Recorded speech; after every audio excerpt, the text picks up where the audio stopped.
My name is Wilbur, 32 years old, and I never thought I would witness such betrayal at my own grandfather's will reading. The tension in the room was suffocating as my Aunt Catherine pointed at me with venom in her eyes. Leave. We already divided everything, she demanded. The lawyer frowned, his forehead creasing with disapproval. His name is in the will, he stated firmly. The room went silent. Everyone froze. If you've ever experienced family turning against you over inheritance, let me know where you're watching from. Hit that like and subscribe button before I reveal what happened next in this family showdown that changed everything. The relationship I shared with my grandfather Gerald was something I treasured deeply. From my earliest memories, he was the constant figure who taught me everything from fishing at the creek behind his house to fixing broken appliances in his workshop. The smell of wood shavings and motor oil in that workshop remains one of my most vivid childhood memories. We would spend entire weekends there, his patient hands guiding mine as he showed me how to use tools properly. Take your time, Wilbur, he would say. Rushing only leads to mistakes. When my father died in a construction accident when I was 10, Grandpa Gerald stepped in as the male figure in my life. My mother Linda struggled to keep our family afloat financially while dealing with her grief. Grandpa was our rock. He helped with bills without making us feel like charity cases, picked me up from school when Mom worked late, and always had dinner waiting for us on Sundays. Family sticks together through the hardest times, he would tell me. Remember that when I'm gone. I never truly understood the weight behind those words until recently. The rest of our family dynamic was considerably more complicated. My Aunt Catherine, my mother's younger sister, harbored a long-standing jealousy toward my mother. Growing up, I overheard bits and pieces of their history, how my grandfather had helped pay for my mother's college education, how Catherine felt she received less attention, how she married Uncle Frank straight out of high school to escape the family dynamics. Uncle Frank was a man concerned primarily with appearances and financial status. He worked in real estate, always talking about his big deals and the important people he knew. Their children, my cousins Jessica and Tyler, grew up with everything handed to them. Jessica, 2 years younger than me, inherited her mother's bitterness and her father's materialistic outlook. Tyler, still in college, barely acknowledged our family connection unless he needed something. Then there was great-uncle Robert, Grandpa Gerald's older brother. He lived 3 states away and visited rarely. But when he did, his quiet wisdom and observant nature made an impression. Robert sees everything but says little, Grandpa once told me. Pay attention to people like that. As the years passed, I noticed the growing distance within our family. Aunt Catherine constantly tried to influence Grandpa Gerald about his financial decisions. Dad, you really should consider investing in Frank's new development. Or Dad, why don't you sell that old boat? It's just taking up space in your garage. Small comments that revealed her true priorities. Family gatherings became increasingly tense affairs. Thanksgiving dinners featured passive-aggressive comments about who contributed what to the meal. Christmas gift exchanges became competitions rather than celebrations of generosity. I gradually withdrew from many family events, unable to stomach the negative atmosphere. My mother tried to bridge the gaps, always the peacemaker. But even she struggled against the undercurrent of resentment. Your mother has always been too soft, Grandpa confided in me once. She wants everyone to get along, even at her own expense. Don't make that same mistake, Wilbur. Stand your ground when it matters. Little did I know how soon I would need to follow that advice.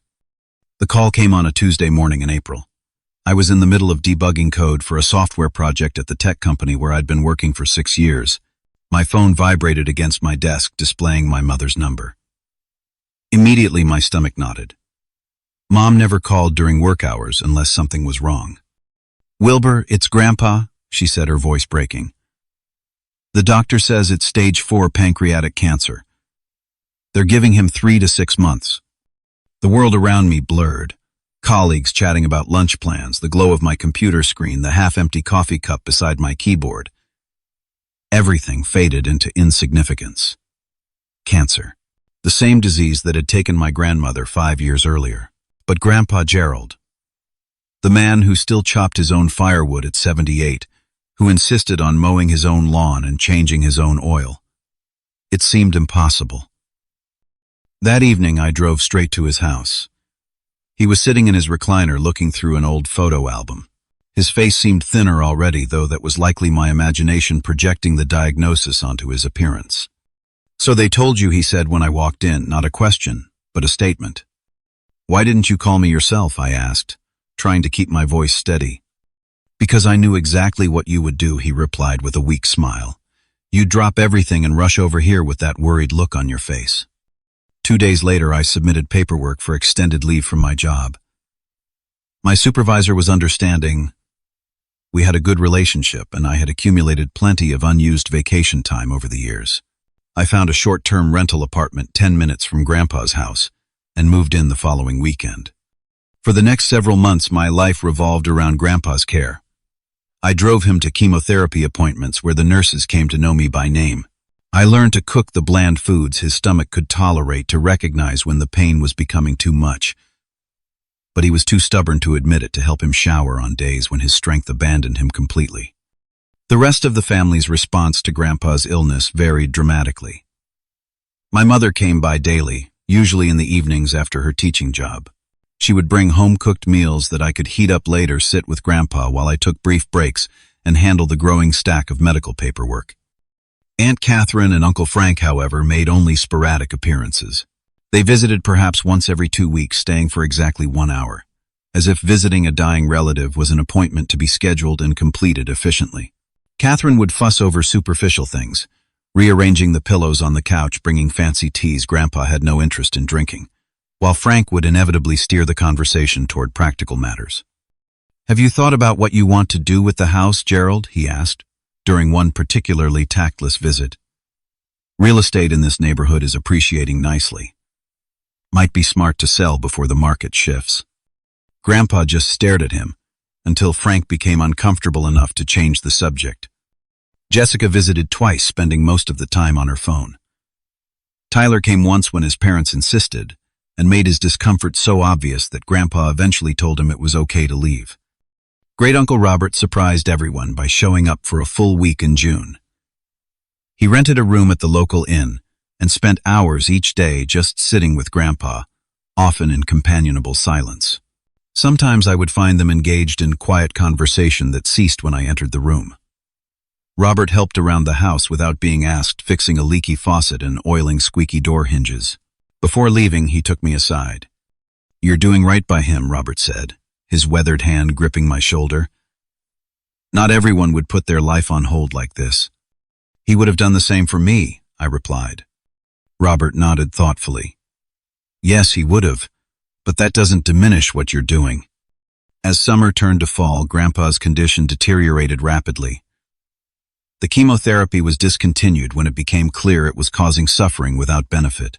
Hospice nurses began visiting regularly, teaching me how to administer pain medication and what signs to watch for as the end approached. During this time, Grandpa and I had many late-night conversations.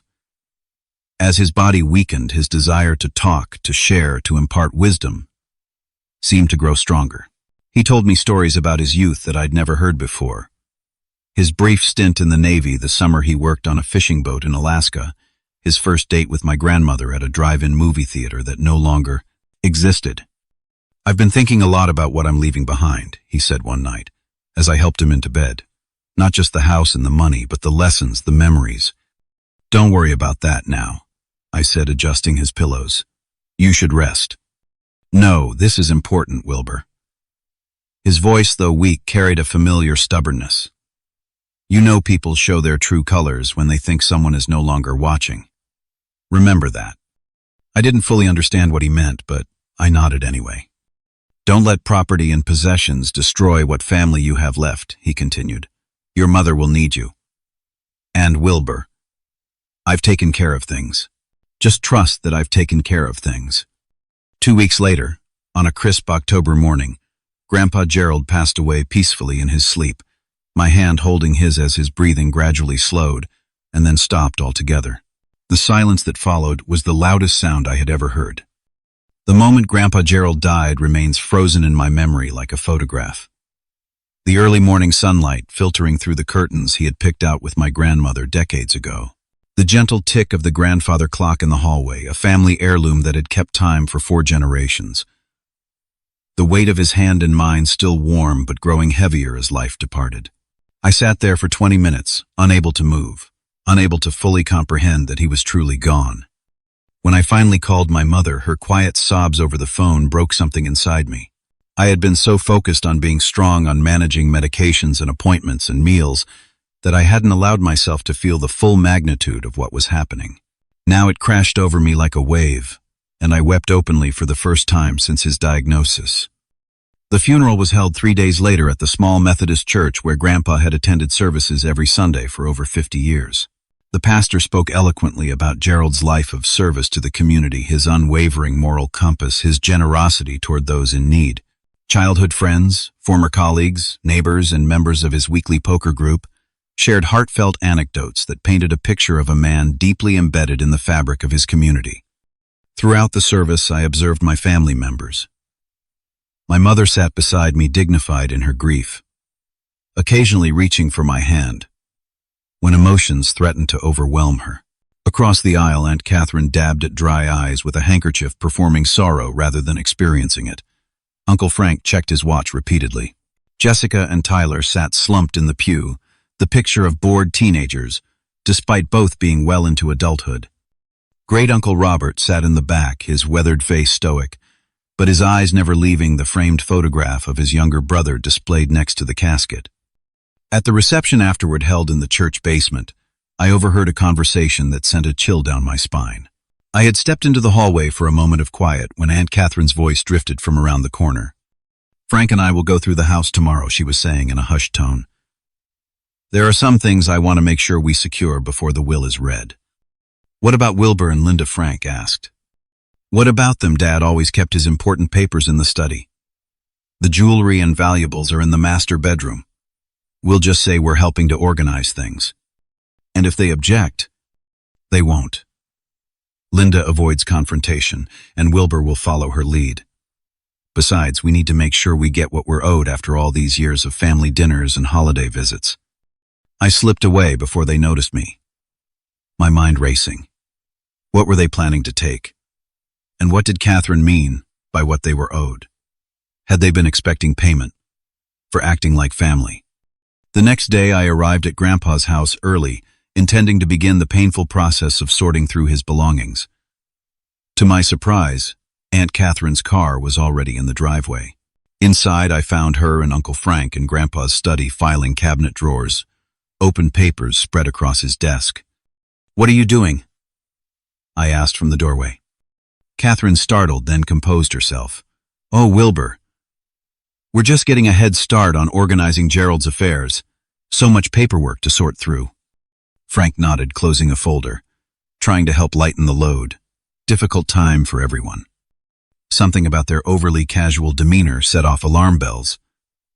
"I appreciate the thought," I said carefully, "but maybe we should wait until after the will reading before going through his personal papers."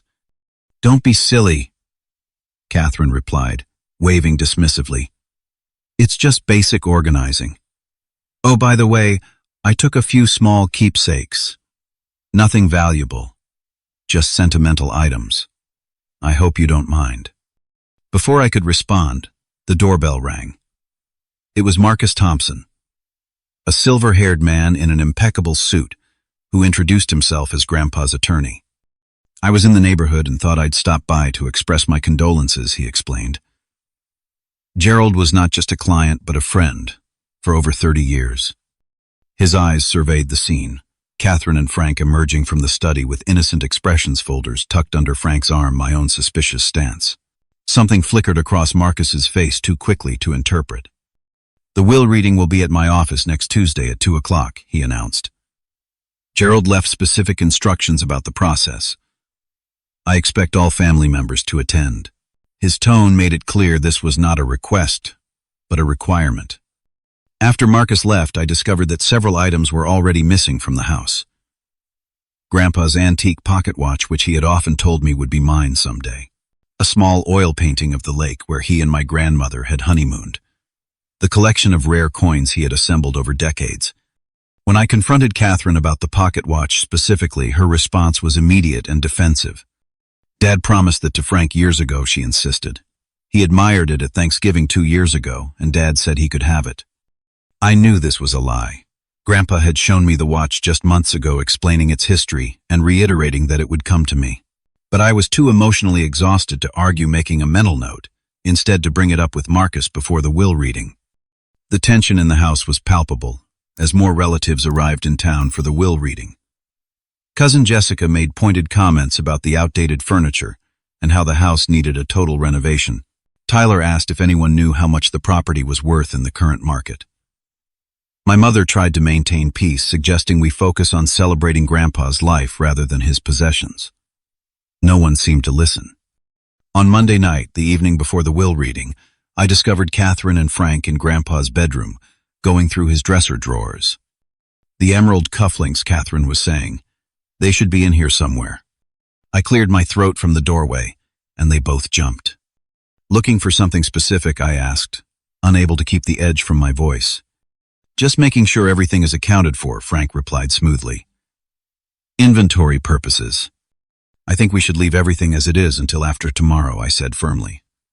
"The lawyer will guide us through the proper process." Catherine's eyes narrowed. "You've been living nearby for months, Wilbur. How do we know you haven't already taken things?" The accusation stung, but I refused to engage. "The will reading is tomorrow at 2. I'll see you both there." I spent that night in Grandpa's house partly to prevent further inventory efforts, and partly because I needed to feel close to him one last time before the legal machinery of inheritance ground into motion. Sitting in his favorite chair, I wondered what taking care of things had meant. Whatever was coming, I had a feeling it would not be as straightforward as anyone expected. Marcus Thompson's law office occupied the entire top floor of a historic building downtown. The reception area featured dark wood paneling, leather furniture, and framed diplomas that spoke of generations of legal practice. The conference room where we gathered for the will reading continued this theme of understated wealth and tradition. A massive mahogany table surrounded by high-backed chairs, landscape paintings in gilded frames, a crystal decanter of water with matching glasses placed at each seat. We arrived in separate groups. My mother and I came together both dressed conservatively in dark colors. Aunt Catherine and Uncle Frank entered minutes later, Catherine in an expensive black dress that seemed more appropriate for a cocktail party than a will reading, Frank in a suit that looked newly purchased.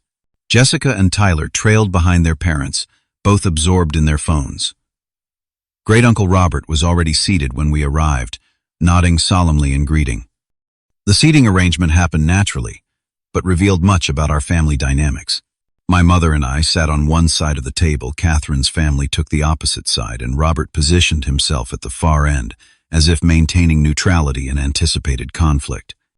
Marcus entered last, carrying a leather portfolio and a small cardboard box.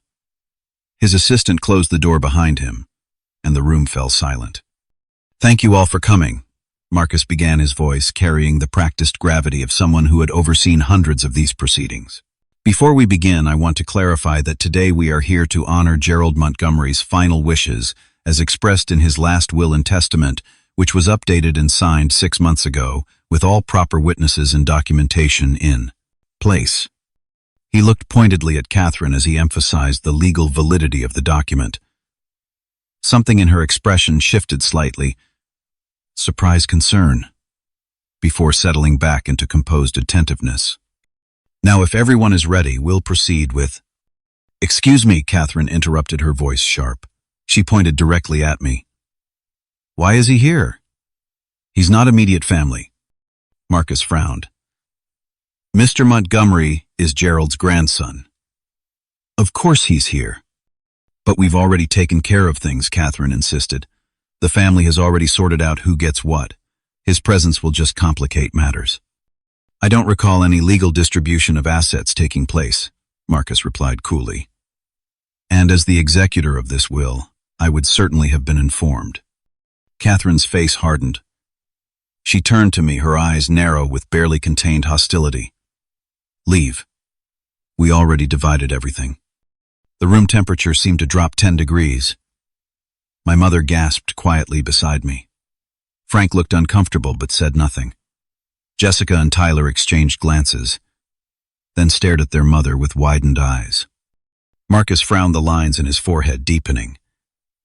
His name is in the will, he stated firmly. The room went silent. Everyone froze, the weight of this simple statement hanging in the air. Catherine's face flushed with color, but she remained speechless for once. Now Marcus continued, reclaiming control of the room. Shall we proceed without further interruptions? He began reading the formal opening of the will, legal language that established Grandpa's sound mind and voluntary decisions. Then came the specific bequests. To my daughter, Linda Montgomery Adams, I leave the sum of $50,000 and my collection of first edition books, which she always admired. My mother nodded, tears forming in her eyes. The books meant more to her than the money. To my daughter, Catherine Montgomery Phillips, I leave the sum of $25,000 and the vacation cabin at Lake Merritt. Catherine's expression brightened considerably at the mention of the cabin, which was worth significantly more than $25,000. She shot a triumphant look across the table. To my brother, Robert Montgomery, I leave my fishing equipment and tackle collection along with $10,000. May you catch the big one that always eluded me. Robert smiled faintly, the first emotional reaction he had shown all day. To my son-in-law, Frank Phillips, I leave my golf clubs and membership at Pine Valley Country Club. Frank nodded appreciatively. The membership alone was worth thousands annually. To my grandchildren, Jessica and Tyler Phillips, I leave $5,000 each to be held in trust until they complete a 4-year college degree, or reach the age of 30, whichever comes first. Jessica's face fell. Tyler muttered something under his breath that sounded suspiciously like cheap old man. Marcus paused, taking a sip of water before continuing. And now, to the remainder of the estate. Catherine straightened in her chair, her hand finding Frank's on the table. The anticipation in the room was palpable. Who would get the house? The bulk of the savings? The investment portfolio? To my grandson, Wilbur Adams, I leave my primary residence at 1423 Oakwood Drive, including all furnishings and personal effects not specifically designated elsewhere in this will. Additionally, I leave him my investment portfolio, currently valued at approximately $480,000, and the remainder of my savings accounts after all other bequests have been fulfilled. The words hit me like a physical blow. The house, the investments, the majority of Grandpa's assets. To me, I hadn't expected this, hadn't wanted it. This bequest is made with full knowledge and appreciation of the care and companionship Wilbur provided during my final months, without expectation of reward or inheritance. His presence was a comfort that cannot be measured in monetary terms, but it is my wish to provide for his future as he helped secure the dignity of my final days. My eyes blurred with tears. Across the table, Catherine's face transformed with rage. "This is outrageous," she exploded, slamming her hand on the table. "He manipulated a sick old man. 6 months ago. That's exactly when Wilbur moved in with him. How convenient." "Catherine," my mother began, but her sister cut her off. "No, Linda. Open your eyes.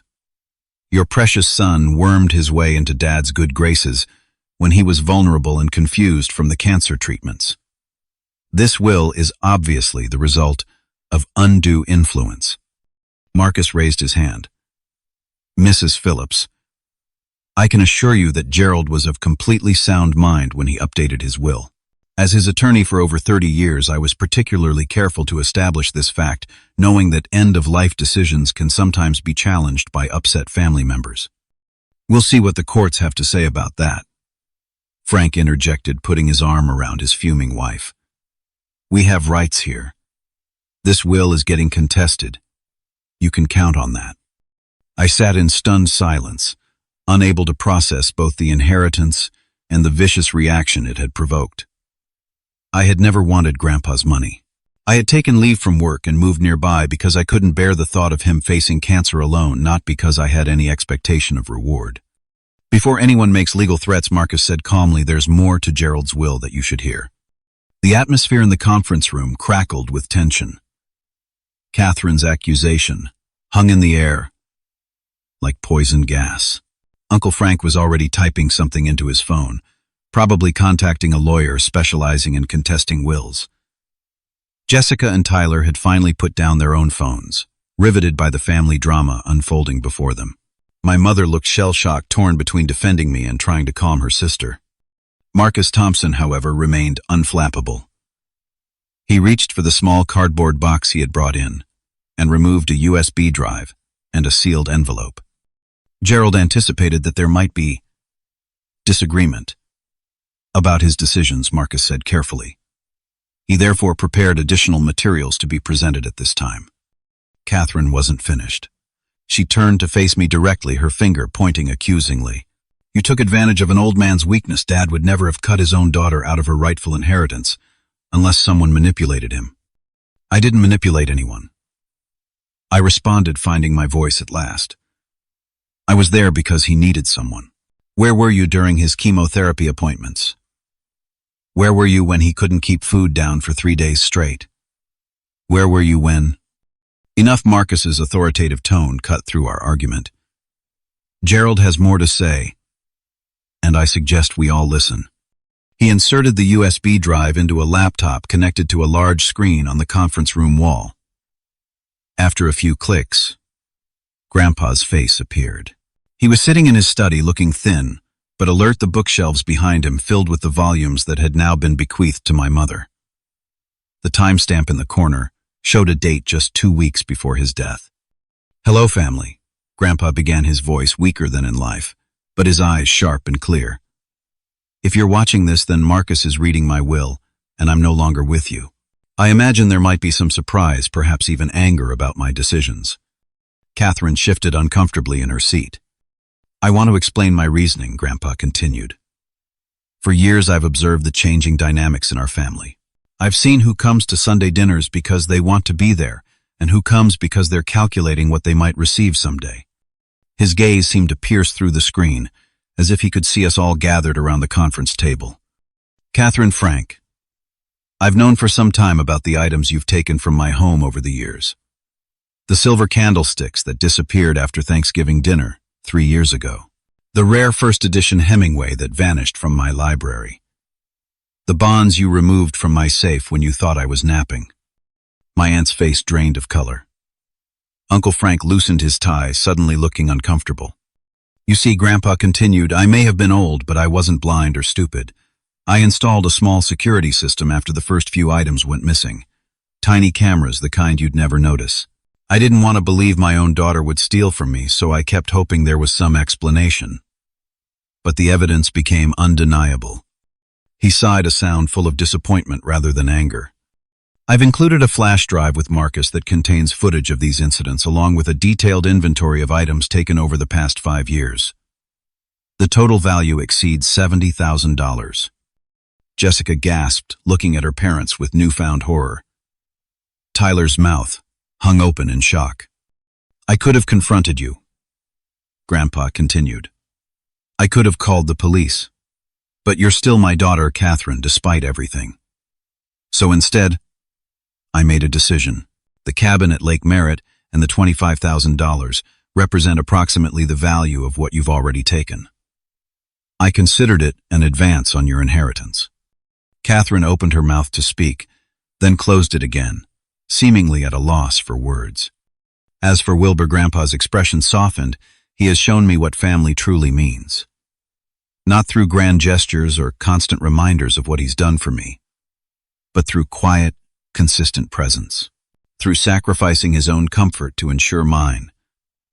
Through treating me with dignity when my body was failing me." Tears filled my eyes again. I felt my mother's hand grip mine under the table. "The house, the investments, these are not payment for services rendered. They are recognition of character revealed.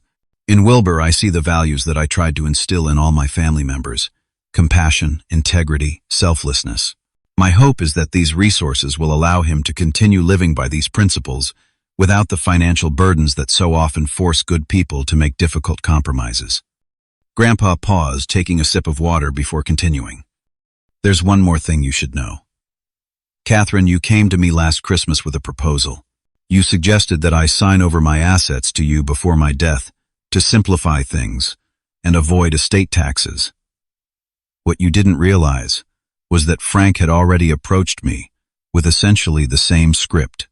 3 weeks earlier. Uncle Frank's head snapped toward Aunt Catherine's surprise and anger flashing across his face. Apparently, they had not coordinated their separate attempts to manipulate Grandpa. I played along, Grandpa continued. I wanted to see how far you would go. The document you brought for me to sign would have left me dependent on your goodwill for the remainder of my life with no legal recourse if you decided to put me in the cheapest nursing home available. It would have left Linda with nothing. It would have left Wilbur with nothing. The revelation hit the room like a thunderclap. Catherine began to sputter denials, but Frank had gone completely silent, his face ashen. I'm not telling you this to be cruel. Grandpa said, his expression somber. I'm telling you this because even now I hope for healing in this family. The truth, however painful, is necessary for genuine reconciliation. He leaned closer to the camera, his eyes intense. Catherine, Frank, it's not too late to become the people I raised you to be. Linda, continue being the compassionate soul you've always been. But remember that kindness without boundaries isn't kindness at all. And Wilbur, use what I've left you wisely. Wealth can be a tool for good or a weapon for harm. The choice will always be yours. The video ended, leaving the screen blue and the room in stunned silence. Marcus calmly ejected the USB drive and picked up the sealed envelope. Gerald asked that I read this final note after the video, he said, breaking the seal. To my family, I forgive you for your trespasses, known and unknown. I ask that you find it in your hearts to forgive each other. Life is too short and too precious to waste on bitterness and greed. Whatever happens after today, remember that you are connected by blood and by shared history. Those bonds can be ignored, but they can never be erased. With enduring love despite everything. Gerald. Marcus folded the letter and returned it to the envelope.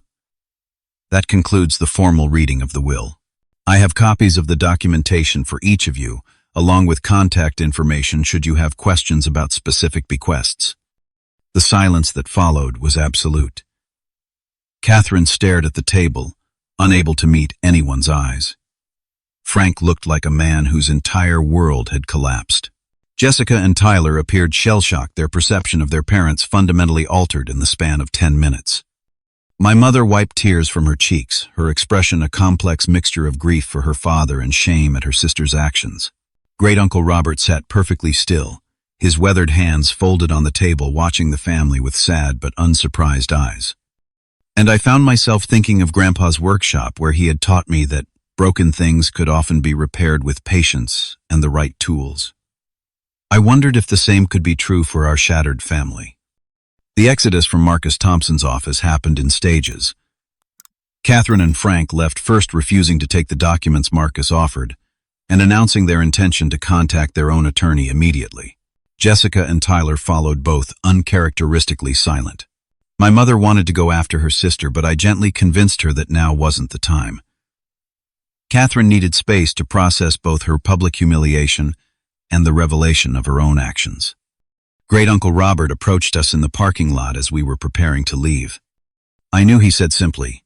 Not the details, but I knew something like this was happening. Gerald confided in me during my visit last summer.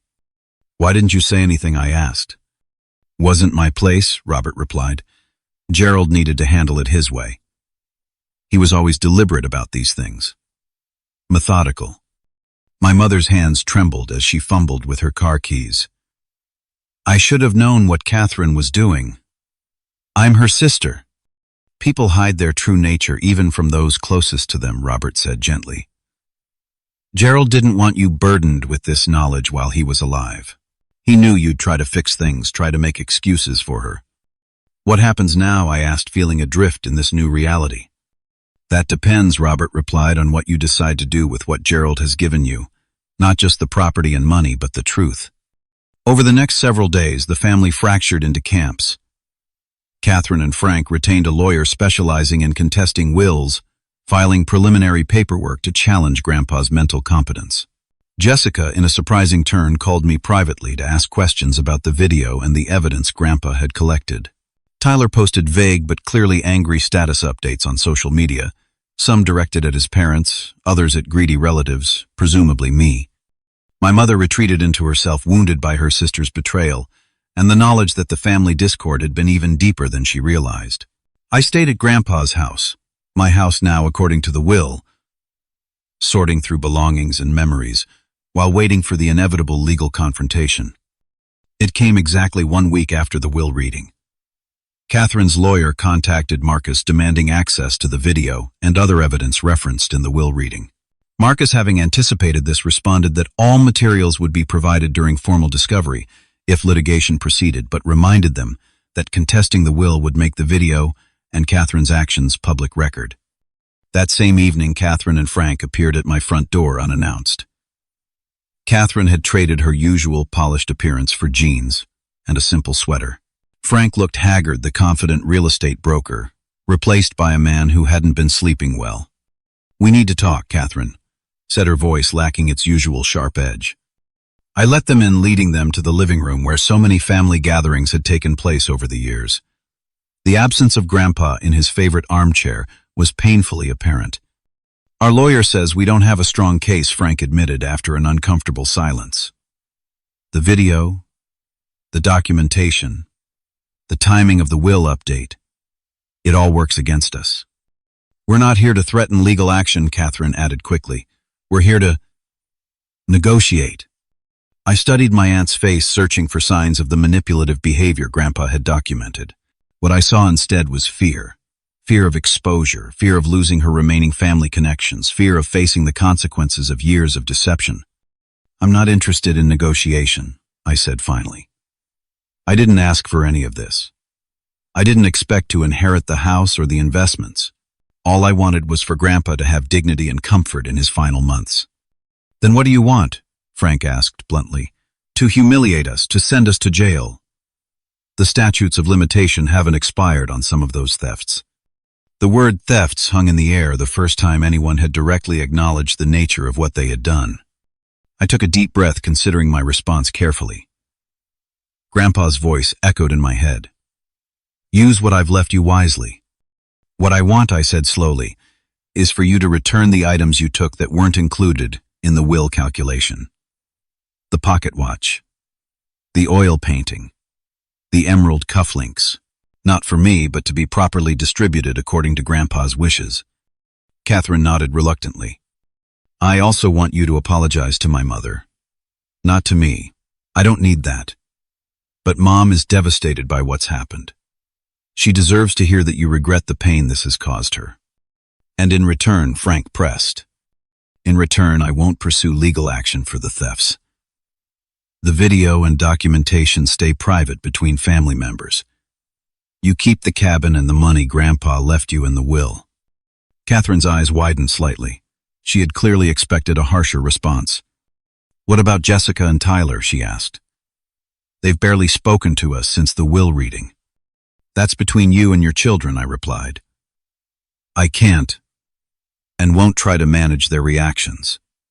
They're adults who have to process this in their own way." Frank glanced at Catherine, some unspoken communication passing between them. After a moment, Catherine nodded. "We accept your terms," Frank said formally, as if closing a business deal. "This isn't a transaction," I corrected him. "It's an opportunity to begin healing a broken family. Whether that happens depends on what comes next, not on what we agree to today." As they prepared to leave, Catherine paused in the doorway. "Did he ever say anything about me?" "In those last months, I considered lying, offering some comforting fiction about Grandpa's unwavering love despite everything. But that would dishonor the truth he had fought to establish. He said he hoped you would become the person he raised you to be," I answered honestly. "He never stopped hoping for that, even at the end." Catherine nodded, tears forming in her eyes for perhaps the first time since Grandpa's death. "I'm not sure that person exists anymore," she whispered. "But maybe I can try to find her again." After they left, I sat in Grandpa's chair, my chair now, and looked around the home that had been the center of our family universe for decades. The furniture that had witnessed countless Christmases and Thanksgivings, the walls that had absorbed laughter and arguments and whispered confidences. I realized that What Grandpa had truly left me wasn't a house or investments. It was the responsibility to decide what kind of family we would be going forward. The weight of that inheritance felt heavier than any property deed or financial portfolio. Great-Uncle Robert called the next day to check in. When I told him about Catherine and Frank's visit, he wasn't surprised. Gerald always played the long game, he said. He knew exposing the truth would force everyone to make choices about who they really want to be. Do you think they can change? I asked. Really change. People rarely transform completely, Robert replied thoughtfully. But they can improve inch by inch if they keep trying. The question is whether they'll put in the effort when the immediate crisis has passed. I didn't have an answer for that. None of us did. Only time would tell whether the foundations Grandpa had laid would support reconciliation or crumble under the weight of past resentments. In the meantime, I had a house to maintain, investments to manage, and a mother who needed support as she navigated her complicated grief for both her father and the relationship with her sister that might never be the same again. The future stretched before me, shaped by Grandpa's final act of both justice and mercy. 1 year after Grandpa Gerald's death, I stood in the backyard of what was now officially my home, watching guests arrive for the memorial gathering I had organized. The property had changed subtly over the months. A fresh coat of paint in the kitchen, new curtains in the living room, the workshop reorganized to accommodate my own projects alongside Grandpa's tools. But I had been careful to maintain the essential character of the place, the feeling of warmth and history that had always defined it. My mother arrived first, bringing a homemade apple pie using Grandpa's favorite recipe. She had weathered the past year with remarkable resilience, focusing her energy on her teaching career and developing deeper connections with her circle of friends. The betrayal by her sister had left scars, but not wounds that defined her. "The roses look beautiful," she commented, gesturing toward the garden Grandpa had tended for decades and that I now maintained. Dad would be pleased.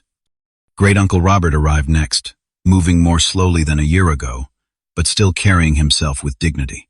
At 82, he had become something of a mentor to me, calling weekly to share family stories and practical advice about everything from investment strategies to relationship wisdom. Several of Grandpa's longtime friends came, bringing dishes and memories to share. My colleagues from the software company dropped by, curious to see the house they had heard so much about during the months I had taken leave. The most surprising attendees were Jessica and Tyler. They arrived separately. Jessica with her new fiancé, a soft-spoken teacher she had met while volunteering at a literacy program. Tyler alone, his usual flashy accessories replaced by a simple watch and a subdued demeanor. "Mom and Dad aren't coming," Jessica explained quietly when I greeted them. "They moved to Arizona 3 months ago." "Fresh start," they said. Catherine and Frank had kept their word about returning the items they had taken. The pocket watch now sat on my dresser, the oil painting hung in the hallway, and the emerald cufflinks remained in their original box in Grandpa's dresser. My dresser now. Catherine had called my mother as promised, the conversation, brief but genuine according to Mom. Since then, communication had been limited to holiday cards and occasional text messages. I didn't blame them for not attending the memorial. Some wounds take more than a year to heal if they ever do. The fact that they had allowed their children to come represented progress of a sort. As the afternoon progressed, guests shared stories about Grandpa, his terrible jokes, his uncanny ability to fix anything mechanical, his habit of leaving books with specific passages marked for people he thought needed to read them. Laughter mingled with tears, exactly as I had hoped. When most guests had departed, I found myself alone in Grandpa's study. My study now, looking through the box of letters and journals I had discovered, hidden behind the false back of a drawer in his desk. I had been reading them slowly over the year, absorbing his thoughts and wisdom in small doses to make the connection last longer. One journal entry from 15 years earlier caught my attention. "Watched Wilbur graduate elementary school today. The boy has an integrity about him that reminds me of myself. At that age, before life complicated things, I wonder if I can help him maintain that quality into adulthood. So many people lose themselves along the way, trading their character for comfort or convenience. I hope I can show him a different path." The entry brought fresh tears to my eyes. The month since Grandpa's death and the dramatic will reading had been a journey through grief, anger, confusion, and eventually a kind of peace. The inheritance had allowed me to take an extended sabbatical from my job, to process everything that had happened, and to consider what I truly wanted from my life going forward. I had learned things about myself during this time. My capacity for forgiveness was greater than I had realized, but not unlimited. My desire for justice was strong but tempered by compassion. My understanding of family had evolved from a simple biological connection to a complex web of choices, actions, and consequences. Most importantly, I had come to see that Grandpa's true legacy wasn't the house or the money. It was the example he had set of living according to principles, even when it was difficult, of choosing integrity over expedience, of loving people, despite their flaws, while still holding them accountable for their actions. In the months after the confrontation with Catherine and Frank, I had established a scholarship fund in Grandpa's name at the local community college, using a portion of the investment portfolio he had left me. The Gerald Montgomery Memorial Scholarship provided full tuition for students who demonstrated not just academic potential, but also community service and personal integrity. It felt like the right way to extend his influence beyond our family. I had also begun hosting Sunday dinners, inviting friends, neighbors, and the remaining family members who were willing to attend. Slowly, we were creating new traditions to replace those that had been lost. Different but no less meaningful. As the sun began to set on the memorial gathering, I stood on the back porch watching the last golden light illuminating the yard where I had played as a child under Grandpa's watchful eye.